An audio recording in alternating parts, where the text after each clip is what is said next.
काल भैरव की उत्पत्ति की पौराणिक कथा। भैरव का शाब्दिक अर्थ होता है रक्षा करने वाला या रक्षक। भैरव भगवान शिव के 5वें अवतार हैं, जिनके मुख्य 2 रूप हैं, काल भैरव और बटुक भैरव। अधिकांश लोग काल भैरव को ही बटुक भैरव मानते हैं, जो कि गलत है। हालांकि दोनों शिव रूप ही हैं, परंतु इसमें अगाध भेद है। काल भैरव की उत्पत्ति की कथा।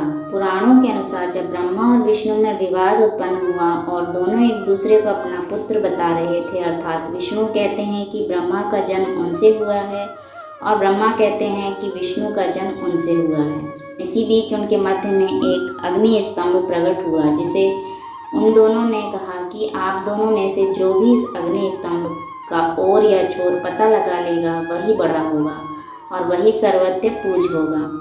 ब्रह्मा ने एक हंस का रूप धारण किया और विष्णु ने एक वराह रूप का धारण किया।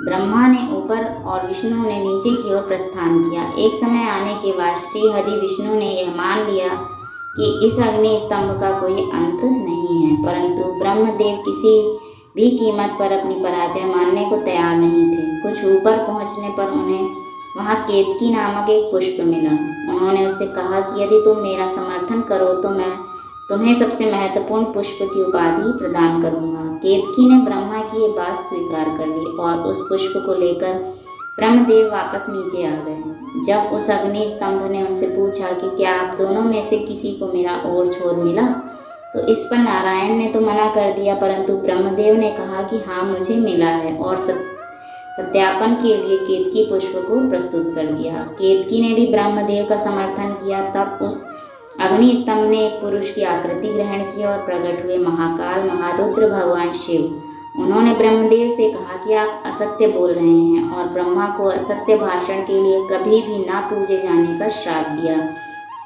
और केतकी के असत्य भाषण के लिए उसे अपनी पूजा में प्रयोग में लाए जाने से निषेध कर दिया। तब ब्रह्मदेव ने क्रोधित होकर भगवान रुद्र को अपशब्द कहना आरंभ कर दिया और स्वयं को सबसे बड़ा बताने लगे। उस समय ब्रह्मदेव पंचमुखी होते थे।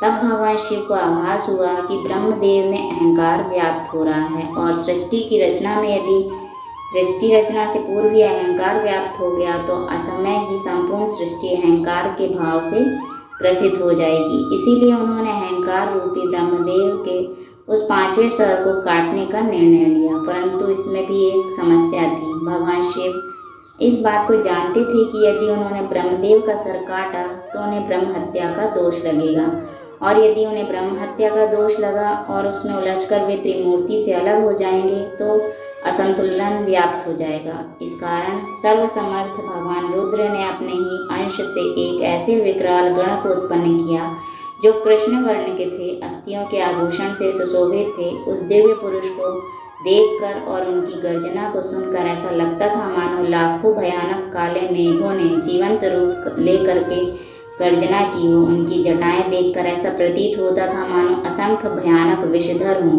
उनके मस्तिष्क पर श्वेत त्रिपुण की 3 रेखाएं ऐसी लगती थी मानो चंद्रमा ने उनके ललाट पर सुशोभित होने के लिए स्वयं को 3 टुकड़ों में विभक्त कर दिया हो।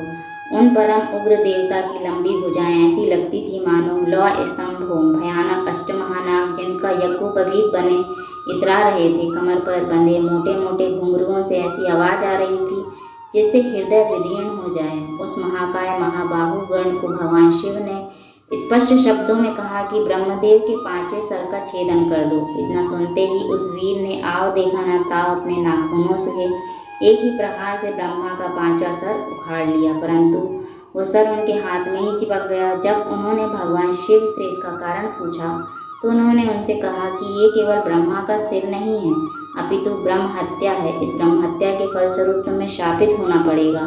उन्होंने कहा कि तुमने ब्रह्मा के सिर को काटकर इस सृष्टि के अहंकार से रक्षा की है, अतः आज से तुम्हारा नाम भैरव होगा।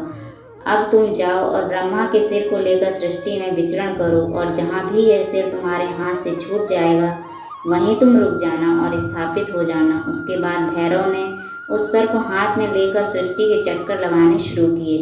वो सारी सृष्टि में अनंत काल तक भ्रमण करते रहे, परंतु कहीं भी वो सर उनके हाथ से नहीं छूटा। परंतु सृष्टि के चक्कर लगाते लगाते उनकी गति इतनी तीव्र हो गई कि वो समय से भी आगे निकल गए। जब भगवान नारायण के कर्ण कुंडल गिरे और काशी नगरी स्थापित हुई, तब वहाँ पर भगवान भैरव के हाथ से ब्रह्मदेव का कपाल छूट गया।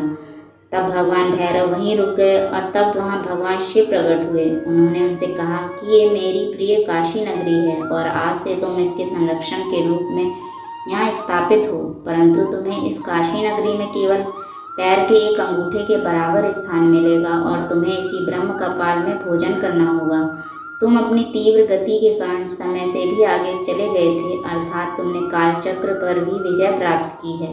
इस कारण आज से तुम काल भैरव के नाम से जाने जाओगे। तुम काशी की पवित्रता और काशी के भक्तों की रक्षा करोगे। ध्यान रहे, काशी में मरने वाले को यम स्पर्श ना करे। तब बाबा काल भैरव ने महादेव से पूछा कि इसमें तो पापी कर्म के दंड से निर्भीक हो जाएंगे, और उन्होंने कहा कि यहाँ मृत्यु प्राप्त करने वाले को यमराज दंड नहीं दे पाएंगे, परंतु तुम उन्हें दंड दोगे। बिना काल यातना प्राप्त किए कोई भी जीवात्मा ये काशी नगरी नहीं छोड़ेगी।